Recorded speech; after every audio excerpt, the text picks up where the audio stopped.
আল্লাহ রাব্বুল আলামিন ডাক দিয়ে বললেন, নবী গো,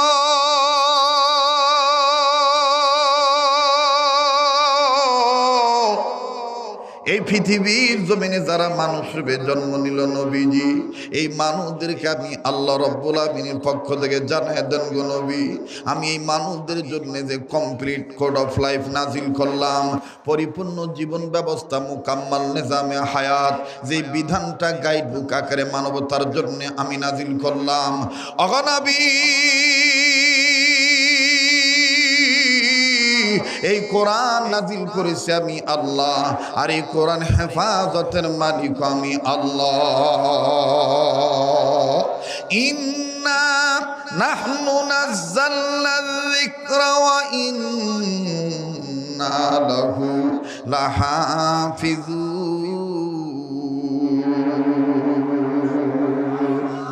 আওয়াজ দিয়ে বলেন না সুবহানাল্লাহ। বাবাজি, আস্তে আস্তে বলি, ধীরে ধীরে শুনবেন বন্ধু। কেউ যদি চলে যায় তাদেরকে চলে দিতে দিবেন বন্ধু, কারো যাওয়া দেখে কেউ যাবেন না। আমি আপনাদের কাছে যে বয়ানখানা শোনাবো, আল্লাহ রাব্বুল আমিনের কোরআনকে কেউ যদি সম্মান করে, আহারে 4টা ছাত্রের মাথায় পাগড়ি প্রদান করা হলো। আমার আগের বক্তা যিনি ছিলেন তিনি আপনাদের কাছে তার তকরিরে বলেছেন, কার মন না চায় যে আমি হাফেজে কোরআনের বাবা হই, কার মন না চায় যে আমি একজন আলেমের পিতা হই। আরে বাবাজি, নবীজি বলে দিয়েছেন, খয়রুকুম মান তাআল্লামাল কোরআন ওয়া আল্লামা। পৃথিবীর মানুষ তোমরা শুনে নাও, তোমাদের মধ্যে উত্তম ব্যক্তি ওই ব্যক্তি যেই ব্যক্তি নিজে কোরআনের জ্ঞান শিক্ষা করে এবং অপরকে কোরআন শিক্ষা দীক্ষা দেয়। এরাই হলো জমিনের উপরে আসমানের নিচে সবচাইতে দামি মানব। ভাইয়া, আদনা যদি ইমানদার কোনো মানুষ যদি কোরআনকে সম্মান করে, কোরআনুল কারীমকে যদি ইজ্জত করে, আমার আল্লাহ রব্বুল আমিন তার লাশকে পোড়ায় না, আমার আল্লাহ রব্বুল আমিন তার লাশকে ক্ষয় হতে দেয় না, আমার আল্লাহ তার লাশকে পচতে দেয় না রে বন্ধু। আওয়াজ দিয়ে বলেন না সুবহানাল্লাহ। কেমন ভাইদান, কেমনে দেয় না? উম্মতুল উলামায়ে কেরামগণ বসা আছেন, ওনাদের কাছে জিজ্ঞাসা করে দেখবেন বাবাজি, জীবনে আমার বন্ধুগণ হয়তো বা তথ্যখানা নাও শুনতে পারেন।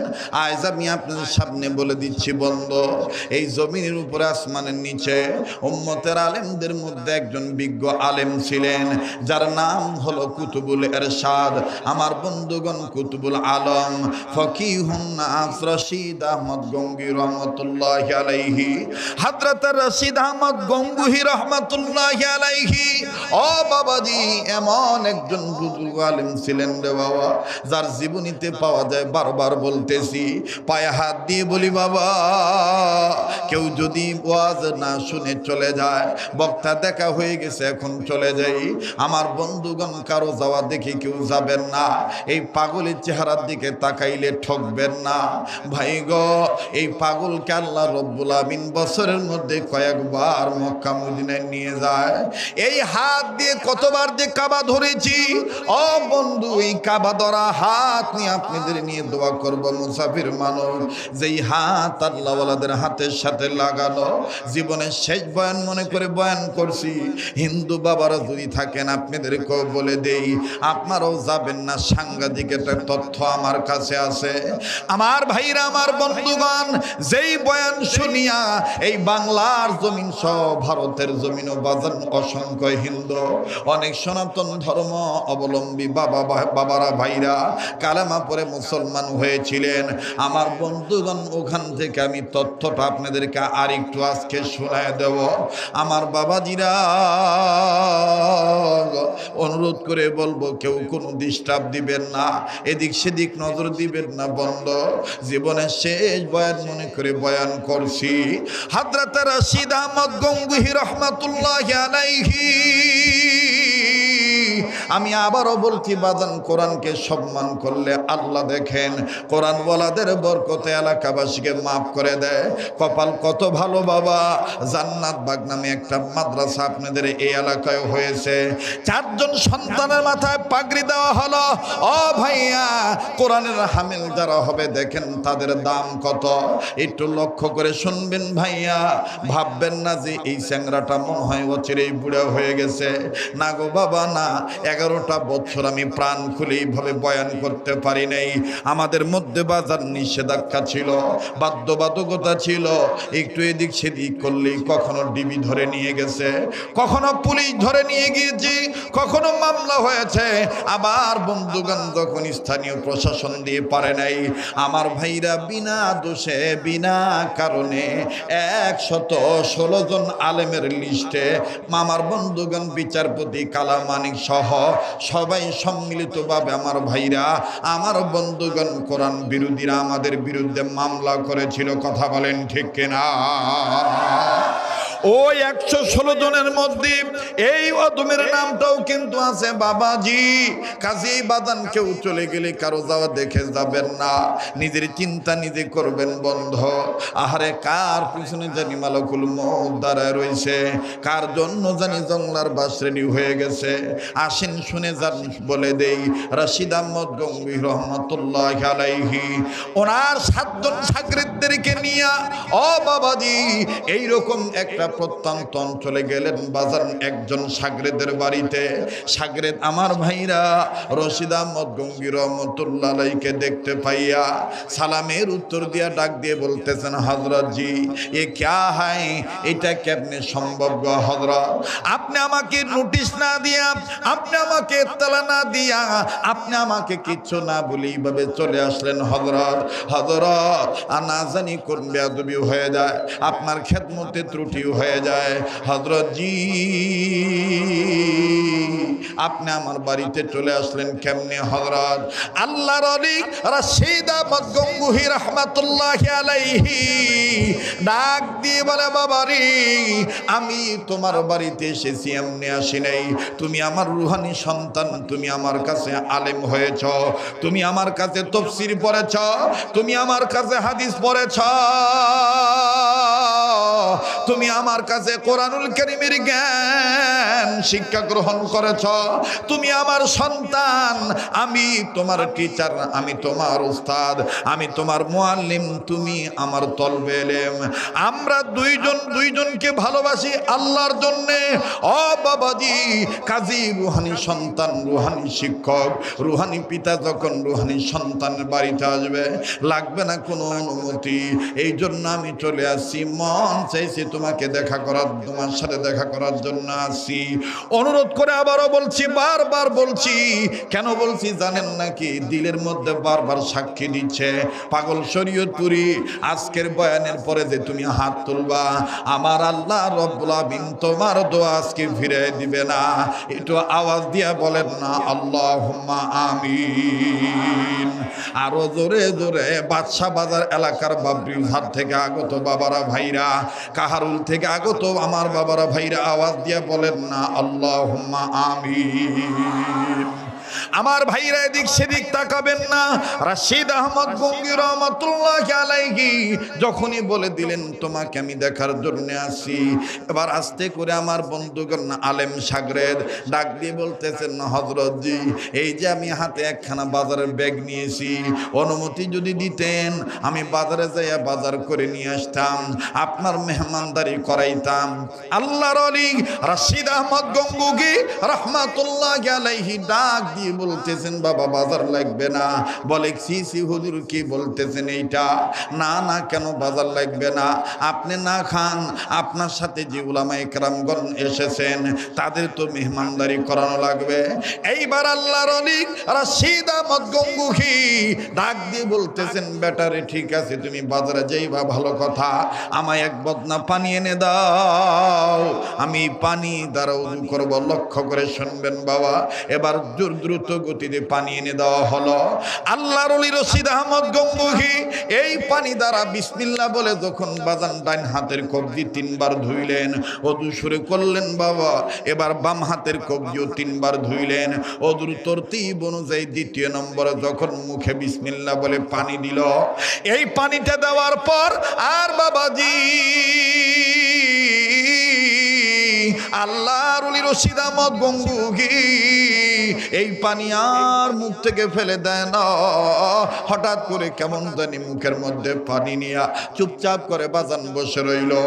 উপস্থিত আলেমগণ ডাক দিয়ে বলে, ব্যাপার কি? আল্লাহর ওলি আলেম মানুষ, আমাদের উস্তাদ মহোদয়, তিনি কেন মুখের মধ্যে পানি দিয়ে পানি আর বের করেন না? কেউ কে বলে হয়তো পানি গিলে ফেলবেন, নয়তো বা পানি ফেলে দিবেন, কিন্তু পানি গিলেনও না ফেলেনও না। আবার দেখতে যে চোখ দুইটা লাল হয়ে গেছে। আরে বাবাজি গভীর মনোযোগী হয়ে শোনা চাই। জীবনের শেষ বয়ান মনে করে বয়ান করছি। দেখেন আল্লাহওয়ালাদের পাওয়ার কত। কোরআনুল কারীমের শিক্ষা দীক্ষা থাকলে আমার আল্লাহ দেখেন কেমন দাম বাড়ায় দেয়। কোন ছেলেদেরকে তোমরা জঙ্গিবাদী বলো, কোন আলেম ওলামাদেরকে তোমরা মৌলবাদী বলো। আমি তো মনে করি বাজান, প্রতি বছর গোটা পৃথিবীর বিভিন্ন রাষ্ট্রে যেইভাবে ভূমিকম্প হয়, বাংলাদেশেও কিন্তু ভূমিকম্প হয়। কিন্তু বাংলাদেশে কোনো না কোনো ভাবে 2-3 ভাগ বেশি থাকে। এরপরও বাদান বাংলাদেশের কোনো ক্ষতি হয় না, কোনো মানুষ নিহত আহত হয় না, কোনো বাড়ি ভাঙ্গে না, নিচে যায় না। আমি মনে করি কারণ একটাই, এইরকম জান্নাত বাগ হাফিজিয়া মাদ্রাসায়, ছোট বড় মাদ্রাসায় কোরআনের পাখিরা গভীর রজনীতে কোরআন তেলাওয়াত করে। আর এই তেলাওয়াতের বরকতে আল্লাহ আমাদেরকে ভালো রাখে। কথা বলেন, কষ্ট হচ্ছে আপনাদের? আমি কি দোয়া করে দেব? আমি কি বিদায় নিয়ে চলে যাব? বলেন চলবে? বলেন চলবে? মাফ করে দিয়েন, আমার কারণে আপনাদের গরম লাগতেছে। ফ্যানটা দিলে আমার গলা বসিয়ে যাবে, আমি ওয়াজ করতে পারবো না, বুঝেন না? আপনারাও একটু সহ্য করেন, আমরাও সহ্য করি। ধৈর্য ধারণ করলে মিষ্টি ফল দিবেন কে? আবার একটু তাকবীর লাগান তো, লিল্লাহে তাকবীর।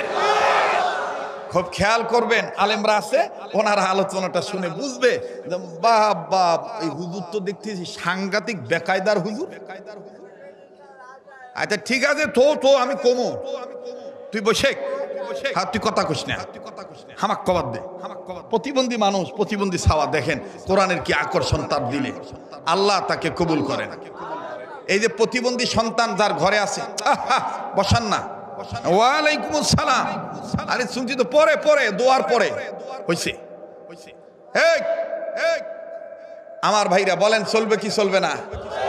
পিছনের যারা দূরে আছেন আমার বাবারা, কলিজার টুকরা যুবক বন্ধুরা, বলো চলবে কি চলবে না? তাহলে পিছন থেকে একটু জোরে মারো তো, জোরে বলো তো আল্লাহু আকবার। এবার পিছনের বাইরে চুপ থাকেন, সামনের বাইরে বলেন তো আল্লাহু আকবার।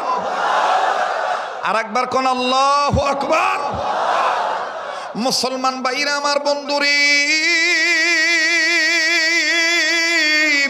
উপস্থিত আলেমগণ বলেন, হয়তোবা পানি গিলে ফেলবেন, নয়তোবা পানি ফেলে দিবেন, কিন্তু হুজুর গিলেন না, ফেলেন না।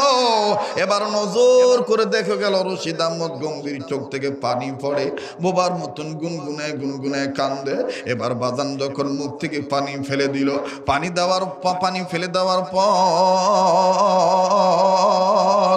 রশিদ আহমদ গম্ভীর রহমতুল্লাহি আলাইহি ডাক দিয়ে বলে, আলেম বাবারা, সময় নষ্ট করা যাবে না। তোমরা যে যেখানে আছো জলদি করে আমার পাশে এসে দাঁড়াও, চতুর্দিকে গোলাকার করে দাঁড়াও। গোলাকার করে দাঁড়াইয়া যে যেখানে আছো ওখান থেকে লা ইলাহা ইল্লাল্লাহর জিকির জোরে জোরে করো। একটু জোরে কোন সুবহানাল্লাহ। এবার উস্তাদের নির্দেশ অনুযায়ী সমস্ত আলেম উলামাগণ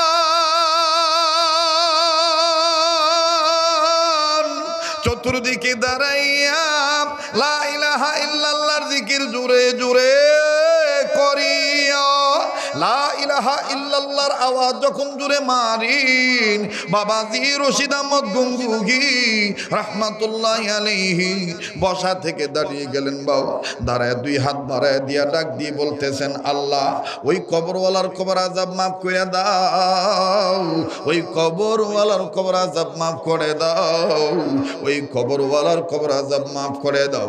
এবার বাজান উপস্থিত আলেমগণ বলতেছেন আল্লাহুম্মা আমিন। আপনারাও বলেন না আল্লাহুম্মা আমিন।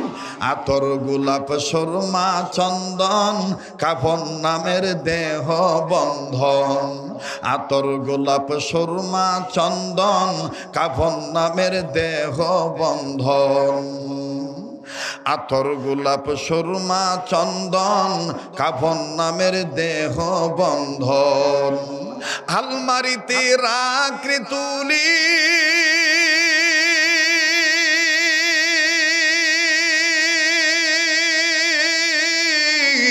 একটু কোরআন পাকেরি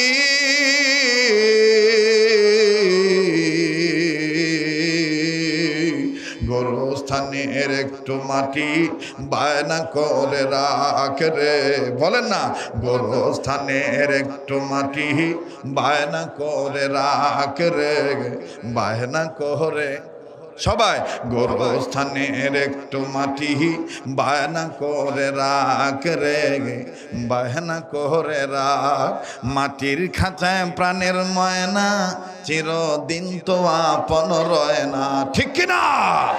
মাটির খাঁচায় প্রাণের ময়না চিরদিন তো আপন রয় না, খাঁচা ভেঙ্গে পালিয়ে যাবে, খাঁচা ভেঙ্গে পালিয়ে যাবে সবাই, খাঁচা ভেঙ্গে পালিয়ে যাবে হইলে আল্লাহর ডাক রে।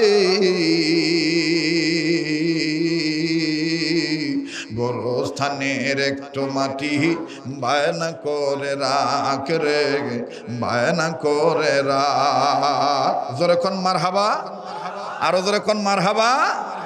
জিকির করতেছেন আর হুজুর বলতেছেন আল্লাহ ও আল্লাহ ও আল্লাহ ওই কবরওয়ালার কবর আযাব মাফ করে দাও, ওই কবরওয়ালার কবর আযাব মাফ করে দাও, ওই কবরওয়ালার কবর আযাব মাফ করে দাও। আল্লাহুম্মা আমিন বলবেন না?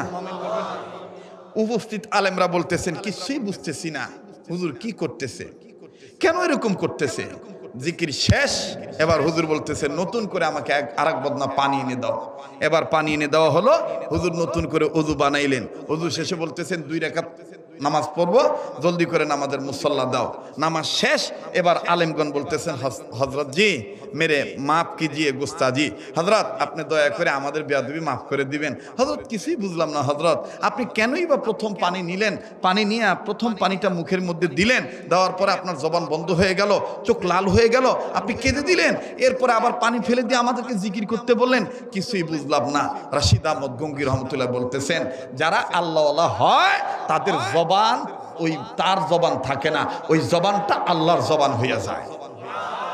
যারা আল্লাহওয়ালা হয় তাদের হাত ওই বান্দার হাত থাকে না, ওই হাত আল্লাহর হাত হয়ে যায়। যারা আল্লাহওয়ালা হয়ে যায় তারা যে চোখ দিয়ে তাকায় ওই চোখ বান্দার চোখ থাকে না, ওই চোখ আল্লাহর চোখ হয়ে যায়। সুবহানাল্লাহ।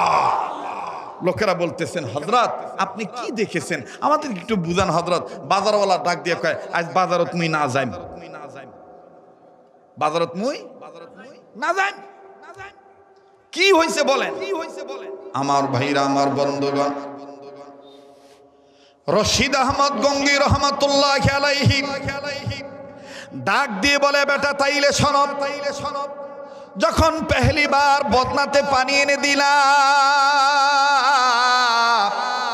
এই পানি দ্বারা যখন আমি ওযু করতেছিলাম রে বাবা, হঠাৎ করে মুখের মধ্যে যখন বিসমিল্লাহ বলে প্রথমত পানি দিলাম, মুখটা এমন তিতা হয়ে গেল, এমন তিতা হয়ে গেল, না পারি পানি ফলাইতে, না পারি পানি গিলতে। কিন্তু আমার ভিতরে একটা চিন্তা এসে গেল, এই পানি কেন তিতা হইল বুঝলাম না, তাহলে কি বদনার মধ্যে কিছু ছিল নাকি? আল্লাহর ওলি ডাক দিয়ে বলে বাবারা, আমি সাথে সাথে নিজের চর্মচক্ষু বন্ধ করে বাতিনি চোখ চক্ষু খোলার চেষ্টা করলাম, ইলমে মারফতের সাগরে যখন আমি ডুব দিলাম, বাবাজি আমার আল্লাহ বাতিনি চোখ খুলিয়া দিলেন।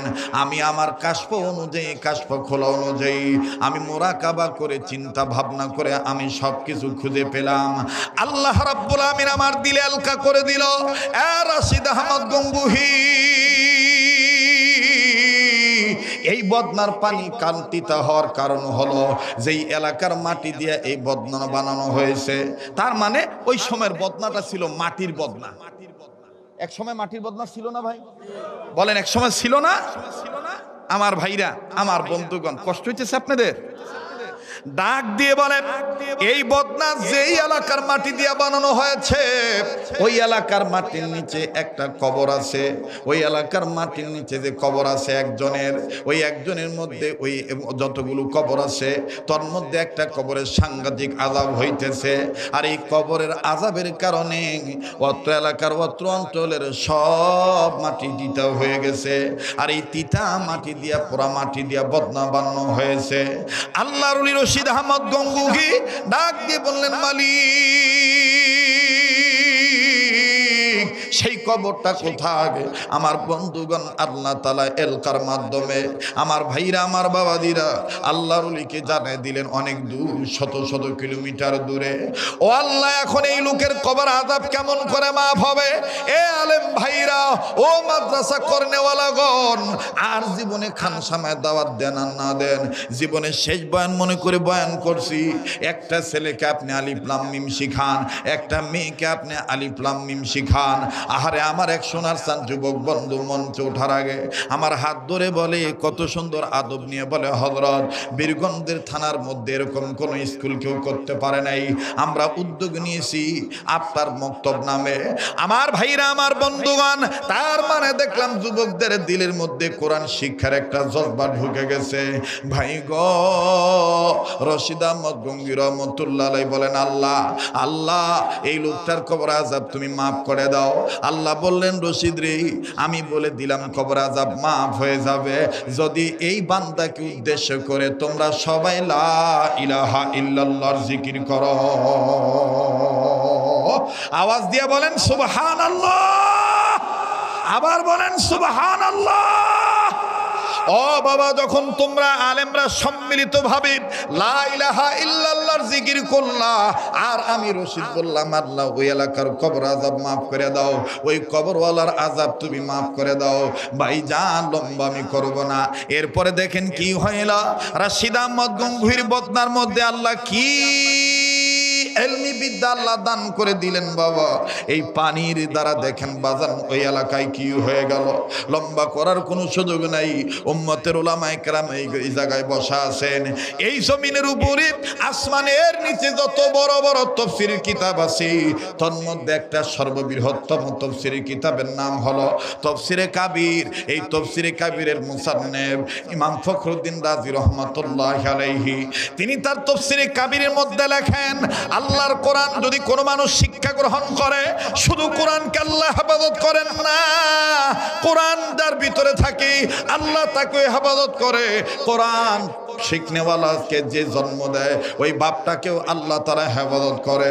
বাবাজি ইমাম ফখরুদ্দীন রাজি রহমতুল্লাহ আলাইহি লেখেন, আল্লাহর পয়গম্বর আল্লাহ তাআলার নির্দেশে কোন এক পয়গম্বর নিজের কর্মের দিকে যাচ্ছিলেন, পথিমধ্যে আমার ভাইরা একটা কবর দেখলেন। কবরের দিকে তাকায় দেখে দাউ দাউ করে বাজান আগুন জ্বলতেছে। পয়গম্বর কাউকে কিছু না বলিয়া পয়গম্বর নিজের কর্মে চলে গেলেন। কর্ম যখন সম্পাদন হয়ে গেল, পয়গম্বর আবার ফিরে আসতেছেন। পয়গম্বর মনে মনে সিদ্ধান্ত নিলেন, একটু আগে দিয়ে কবর আযাব দেখেছি, এখন আমি আবার ওই কবরটা দেখবো, দেখি তো কবরওয়ালা কোন হালতে আছে। পয়গম্বর এবার কবর দিকে নজর করে দেখি, একটু আগে দিয়ে কবর আযাব ছিল, এখন আর ওই কবরে কোনো আযাব নাই, কবরওয়ালা জান্নাতের বিছানায় ঘুমায়। আওয়াজ দিয়া বলেন না সুবহানাল্লাহ। পয়গম্বর কবরের কাছে দাঁড়াইয়া আল্লাহ রাব্বুল আমিনকে ডাক দিয়ে বললেন, মালিক একটু আগে যেই কবর আযাব ছিল, এখন আর এই কবরে আযাব নাই। কবরওয়ালা জান্নাতের বিছানায় ঘুমায়, মাবুদ তোমার দরবারে জানবার চাই কি কারণ কি উসিলা মাপ পাইলো। আল্লাহ রাব্বুল আমিন ডাক দিয়ে বলেন, পয়গম্বর এই কবরওয়ালা গুনাহ করে কবরে আসে, যার কারণে আমি আল্লাহ তারা কবরে আযাব দিয়া ধরেছি। কিন্তু পয়গম্বর তুমি শোনো, এই কবরওয়ালাকে মাফ করার কারণ হইল এই কবরওয়ালা একটা সন্তান রেখে আছে দুনিয়ায়, আর এই সন্তানটা আলেমের ছাত্র হইয়া জীবনের প্রথম সবক পাঠ করলো। তাফসীরে কাবীরের ঘটনা বলছি বাবা, ফখরুদ্দিন রাজি রহমাতুল্লাহ আলাইহি লেখেন, বলে এই বাচ্চাটা ছোট্ট সাওয়াটা ছোট্ট সন্তানটা জীবনের প্রথম একটা সবক আদায় করলো। যেই সবক আদায় করতে যে আমি আল্লাহর 3টা নাম নিল, আর এই 3টা নামের মধ্যে আমি আল্লাহর 3000 নাম লুকায়িত আছে। ওরে পয়গম্বর এই বাচ্চাটা যখনই সবক আদায় করলো, আমি আল্লাহ এই বাচ্চাটার সবক পড়ার দরুন তার বাবাকে মাফ করে জান্নাত দিয়া দিলাম। ইন্না নাহনু নাযালনা যিকরা ওয়া ইন্না লাহু লাহাফিজুন।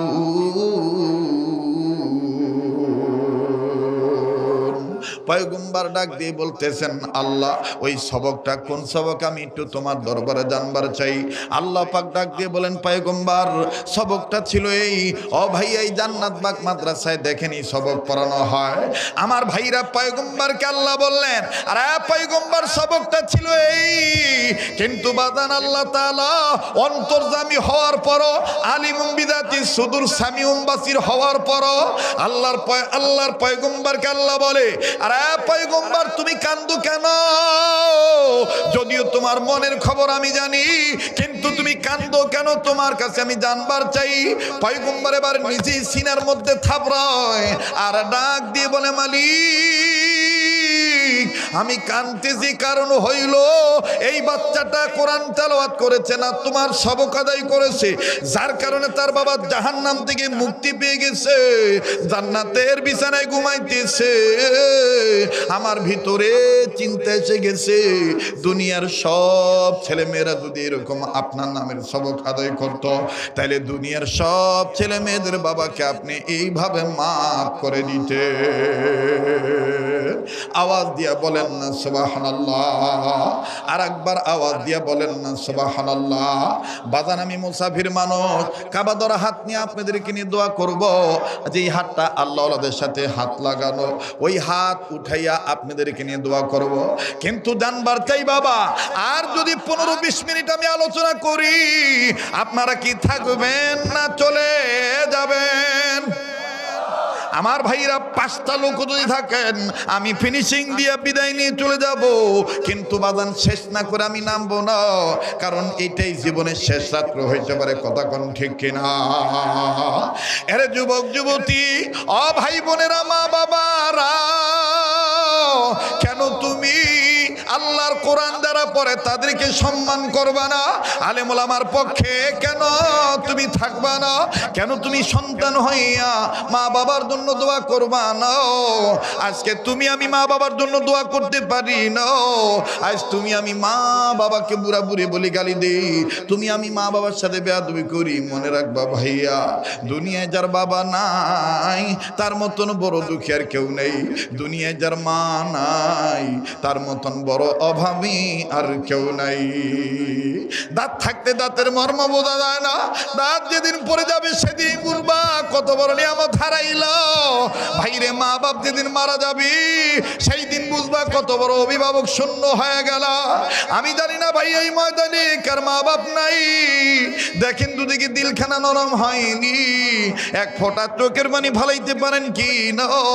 এই জান্নাত বাগ মাদ্রাসা তো বাদান দেখবেন এতিম ছাওয়া আছে, হয় বাপ আছে মা নাই, মা আছে বাবা নেই।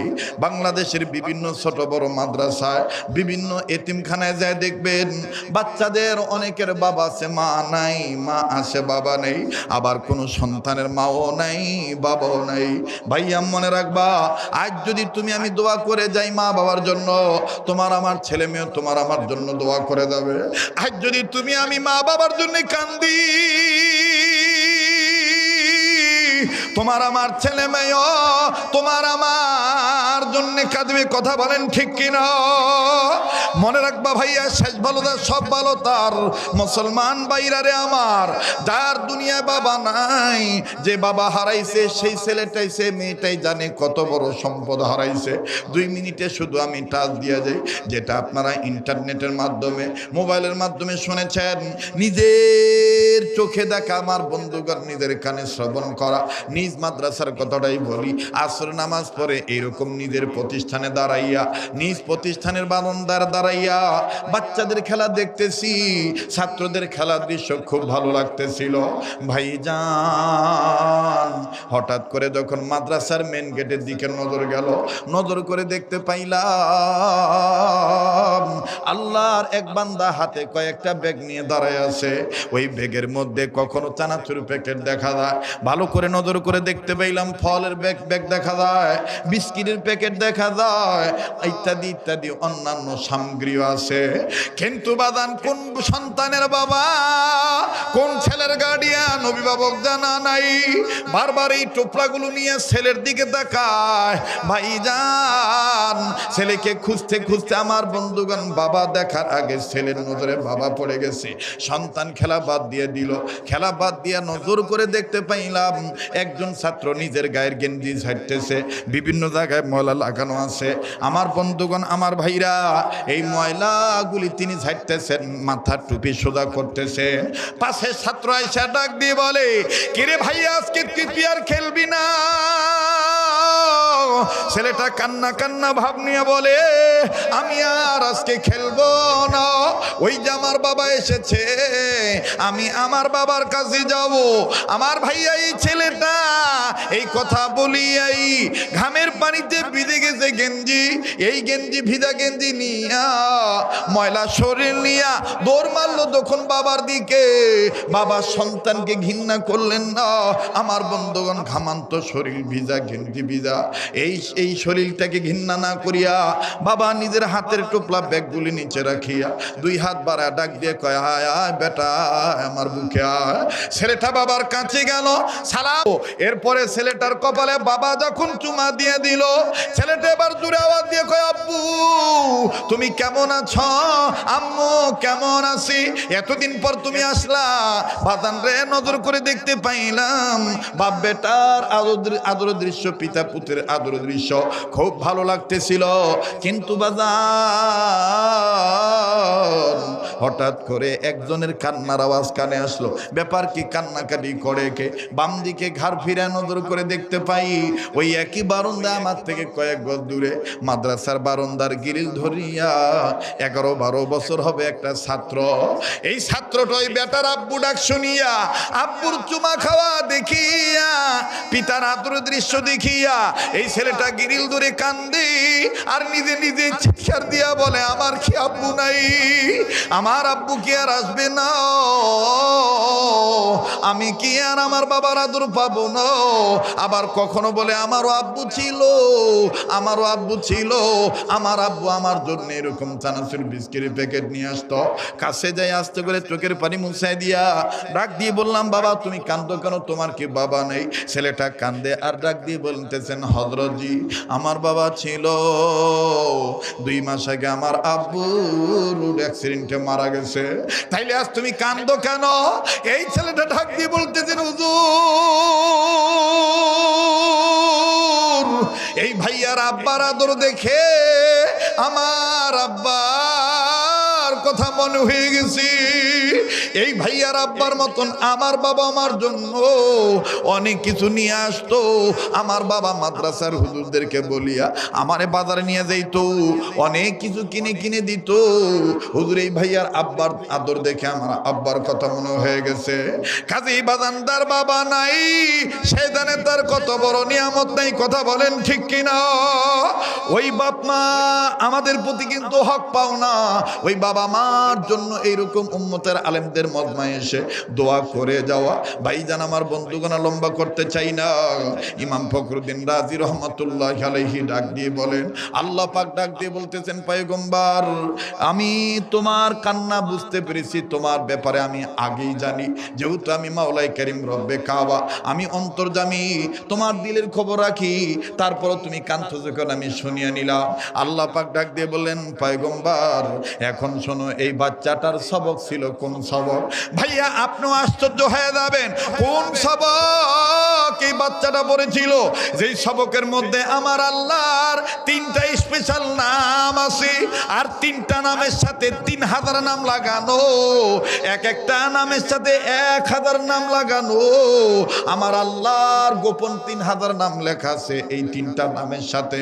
বাজান আমার বন্ধুগণ, পয়গম্বর ডাক দিয়ে বলেন, আল্লাহ তাইলে একটু আমায় জানায় দেন না, পরবর্তী উম্মতদের জন্য এইটা আমি নোট করে রাখবো। আল্লাহ আপনি বলেন না ওই সবকটা কোন সবক? ভাইজান ওই সবকটাই জান্নাত বাগ মাদ্রাসাতেও পড়ানো হয়। আমি বলবো, কিন্তু আবার দিলের কারণে আবার আপনাদের কাছ থেকে একটু স্বীকারোক্তি নিতে চাই।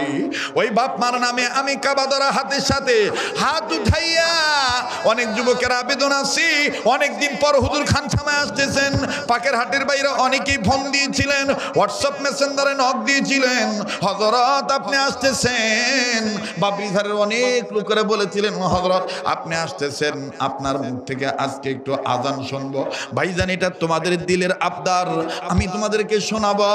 ও বাবাজি, এবার আসেন ওই পয়গম্বরকে আল্লাহ পাক ডাক দিয়ে বললেন, পয়গম্বর এই বিসমিল্লাহ শরীফের মধ্যে আমি আল্লাহর 3টা নাম আছে, স্পেশাল 3টা নাম আছে। 1 নম্বর হলো আল্লাহ, 2 নম্বর হলো রহমান, 3 নম্বর হলো রহিম। ওরে তুমি খালিক তুমি মালিক, মনে আছে আগের সেই কথাগুলি? ওরে তুমি খালিক তুমি মালিক, তুমি দুনিয়ার মহাজন, যার সাথে মোর বান্দায় আছে রে মন। বলেন, যার সাথে মোর বান্দায় আছে রে মন। রে তুমি খালিক তুমি মালিক, বলেন না, তুমি খালিক তুমি মালিক, তুমি দুনিয়ার মহাজন, যার সাথে মোর বান্দায় আছে রে মন। লিল্লাহে তাকবীর। আমল করো নামাজ রোজা কায়েম করো খেলাফত, আমল করো নামাজ রোজা। এ ভুলি গেছে রে, ঘুমে ধরছে। আমল করো নামাজ রোজা কায়েম করো খেলাফত, আমল করো নামাজ রোজা। জিন্দাবাদ জিন্দাবাদ নবীর সেনা জিন্দাবাদ, জিন্দাবাদ জিন্দাবাদ রসুল সেনা জিন্দাবাদ। আমল করো নামাজ রোজা কায়েম করো খেলাফত, আমল করো নামাজ রোজা। জিন্দাবাদ জিন্দাবাদ নবীর সেনা জিন্দাবাদ। আমার নবী বিশ্ব নবী শেষ নবী মানবে না যারা, ইমানের দাবিতে ইমানদার হবে না তারা। ঠিক কিনা? আমার নবী বিশ্ব নেতা শেষ নবী মানবে না যারা, ইমানের দাবিতে ইমানদার হবে না তারা। আমার নবী শেষ নবী, আমার নবী শেষ নবী, আমার নবী বিশ্ব নবী, কোরআন বলে খাতমে নবুওয়াত। জিন্দাবাদ জিন্দাবাদ নবীর সেনা জিন্দাবাদ, জিন্দাবাদ জিন্দাবাদ নবীর সেনা জিন্দাবাদ। আমল করো নামাজ রোজা কায়েম করো খেলাফত, আমল করো নামাজ রোজা কায়েম করো খেলাফত। জিন্দাবাদ জিন্দাবাদ নবীর সেনা জিন্দাবাদ। লিল্লাহে তাকবীর। দোয়া করি দেই, স্পেশাল নাম কয়টা বিসমিল্লাহ শরীফের মধ্যে? নাম্বার 1 আল্লাহ, বলেন না? আবার কন ও আল্লাহ, দেখো কেমনে ডাক দেয়, বলেন আবার বলেন। যারা আল্লাহ বলতে ভালো লাগবে বুঝে নেবেন আল্লাহ আপনাকে মাফ করে দিছে। বলেন বলেন আবার বলেন। 2 নাম্বার রহমান, 2 নাম্বার, 3 নাম্বার রাহিম। এবার পুরো আয়াতটা পড়েন তো, বিসমিল্লাহির রহমানির রহিম। সবাই বিসমিল্লাহির রহমানির। এবার আওয়াজ দিয়ে বলেন, এই বিসমিল্লাহ শরীফের সবক এই জান্নাত বাগ মাদ্রাসা পড়ানো হয় কি হয় না?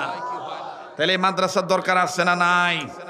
আল্লাহ বলেন, পয়গম্বর এই বিসমিল্লাহর যে 3টা হরফ আছে, 3টা নাম আছে আমার স্পেশাল, এই 3 নামের সাথে আমি আল্লাহর গোপন 3000 নাম লাগানো আছে। সুবহানাল্লাহ।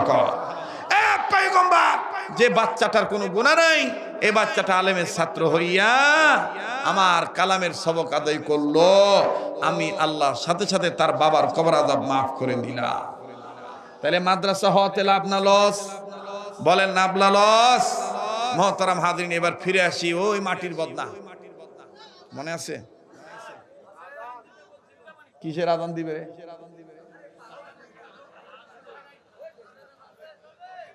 আজান পরে, আগে আমার কথার ফিনিশিং হবে। কি কস? ঠিক আছে না ভাই? তো মাটির বদনা ওযু করছে, আমরা বসিবেন, আমরা খালি এখানে ফাঁক থেকে হ্যাঁ হেভি নামাজি দে ভাইয়া, কথা ঠিক কইছে ভাইয়া। হ্যাঁ এই দেখছ, ঠিক আছে, চলিবে কি চলিবে না? কি মেহেদী সাহেব, ঠিক আছে তো? ঠিক আছে, যাহা কল্পনাও করি নাই তাহারও বেশি আল্লাহ তাআলা ঘটায় দিছে। কথা কোন ঠিক কিনা? এটা কিসের বরকত? ইখলাসের বরকত। কিসের বরকত? ইখলাসের বরকত। এবার রশিদ আহমদ গঙ্গুহি রাহমাতুল্লাহি আলাইহি ডাক দিয়ে বলেন, বাবা রে, তোমরা সম্মিলিত কণ্ঠে যখন লা ইলাহা ইল্লাল্লাহ বললা, আল্লাহ রাসূল সাল্লাল্লাহু আলাইহি সাল্লাম বলেছেন, কোন মুসলমান তার ইলম থাক আর না থাক, সে কিছু না জানো, যদি বিশুদ্ধভাবে লা ইলাহা ইল্লাল্লাহু মুহাম্মাদুর রাসূলুল্লাহ কালেমা শরীফটা পড়তে পারে, দুনিয়ার কোন প্রান্ত থেকে কোন সন্তান ছেলে মেয়ে যদি তার মৃত মা বাবার রূহের মাগফিরাত কামনা করিয়া একবার যদি কালেমা শরীফ পাঠ করে, আল্লাহ তাআলা সাথে সাথে তার বাবা মার কবর আযাব মাফ করে দিবে। রশিদ আহমদ গঙ্গি রাহমাতুল্লাহ আলাইহি বলেন, আমি আমার মালিককে ডাক দিয়ে বললাম, মালিক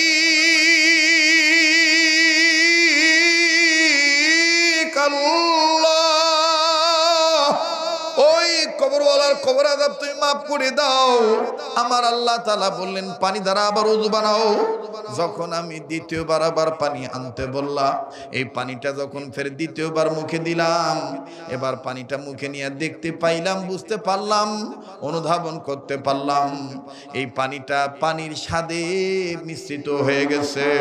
পানির মধ্যে আর তিক্ত ভাব নাই, পানির মধ্যে কোনো গন্ধ নাই, এই পানিটার রহমত বরকতের পানি হয়ে গেছে। তার মানে আমি এই বদনাটার পানির দিকে নজর করিয়া দেখতে পাইলাম, ওই লোকটার কবরটা আল্লাহ পাক জান্নাতের ফুল বাগান বানায় দিছে। কাজেই বাবা, এই মাদ্রাসার মুহতামিম, এই মাদ্রাসার শিক্ষকগণ, এই মাদ্রাসার জমিদাতাগণ, এই মাদ্রাসায় দান করনেওয়ালাগণ, আমার ভাইরা, যদি এলাকাবাসীর প্রতি আমার অনুরোধ হলো, মাদ্রাসায় টাকা দিলে দিবেন, না দিলে না দিবেন, কখনো এই ধরনের কথা বলবেন না। এত বড় মাদ্রাসা থাকতে আবার জান্নাত বাগ মাদ্রাসার দরকার কি? প্রত্যেকটা এলাকার জন্য, প্রত্যেকটা ছোট বড় প্রতিষ্ঠান, মুসলমানদের গ্রামগঞ্জে, শহর বন্দরে, প্রত্যন্ত অঞ্চলে প্রতিটি মাদ্রাসায় ছোট বড় প্রতিষ্ঠান মুসলমানদের জন্য ইসলামিক ক্যান্টনমেন্ট। কথা বলেন ঠিক কিনা? ক্যান্টনমেন্ট ঠিক থাকলে আমার রাষ্ট্রে বহিরাগত আক্রমণ যেমন আসার সম্ভাবনা থাকে না। আমার বন্ধুগণ, যেই এলাকায় ছোট বড় মাদ্রাসা থাকবে, ইসলামিক আইন অনুযায়ী, শরীয়তের বিধান অনুযায়ী, কোরআন সুন্নাহ মোতাবেক যদি ওই মাদ্রাসার শিক্ষকগণ, ছাত্রগণ চলেন, আমার বন্ধুগণ, এই ছোট্ট ক্যান্টনমেন্টের দ্বারা ওই এলাকায় শিরিক, বিদআত, নবী বিরোধী, ইসলাম বিরোধী কোনো কাজ মাথা ছাড়া দিয়ে জারাতে সাহস পাবে না। কথা বলেন ঠিক না বেঠি? মুসলমান ভাইরা আমার বন্ধুরে, আল্লাহ নয় আমার বন্ধুগণ, এখন আমি মুনাজাত করে দেব। তবে মুনাজাতের আগে আমার ছোট ভাইরা আমার কাছে আবদার করেছে, হযরত যে আপনার কণ্ঠে একটু আজান শুনিবার চাই। আমার বন্ধুগণ, আমার বাবাজিরা, আজান আমি দিমু এক শর্তের বিনিময়ে। আজান শুনলে কানের মজা নিলে শুধু হবে না, আজান শুনে 5 ওয়াক্ত নামাজ কায়েম করা লাগবে। কারা কারা রাজি আছেন তো হাত তুলে আল্লাহকে দেখা। লিল্লাহে তাকবীর। এখন তো দোয়া করে দিলেই হয়। পিছনে বাবারা কি কয়? দোয়া করে দিলে হয় না? আরে বাড়ি যাবেন না? আরে বহু রাইত হয়েছে তো। হ্যাঁ, তাহলে আবার একটু তাকবীর দিয়ে প্রমাণ করেন তো, জাগনা আছেন না ঘুমাইছেন? লিল্লাহে তাকবীর। বাপরে বাপ, পয়সা দিয়ে আবার জোর বাড়ছে না, তোমার দান দেওয়া সার্থক হয়েছে। লিল্লাহে তাকবীর। কোরআন সুন্নাহ যেখানে, আলেম উলামা যেখানে, নারায়ে তাকবীর। মোহতারাম হাজিরিন, আজান কি দেওয়াই লাগবে? ও মাইকোলা বাবা, একটু আর একটু সাউন্ড বাড়াতো বাবা, আর একটু বাড়া, পাতলা কর। ওনারাও মনে করছে এখন তো ওয়াজ শেষ, এখন আর সাউন্ড বাড়াই দিয়ে কি হইবে? কিন্তু আমি তো অন্য ধরনের, কথা কন ঠিক কিনা? কোন চা লাগছে, কথা কয় না। পানি লাগছে, পাল্টি গেছে, হ্যাঁ, গালসি ভিতর ছাতাইছে, হেফাজত করছে কে? আল্লাহ। শোনেন, এই গুণটা অর্জন করবেন। কাহ কোনো দোষ করিলে মাফ করে দিবেন, কাহ কোনো অন্যায় করিলে আপনি একজন মুসলমান হিসেবে তাকে মাফ করে দিবেন। আপনি যদি কারো কাছে অন্যায় করে থাকেন, মাপ চেয়ে নিবেন।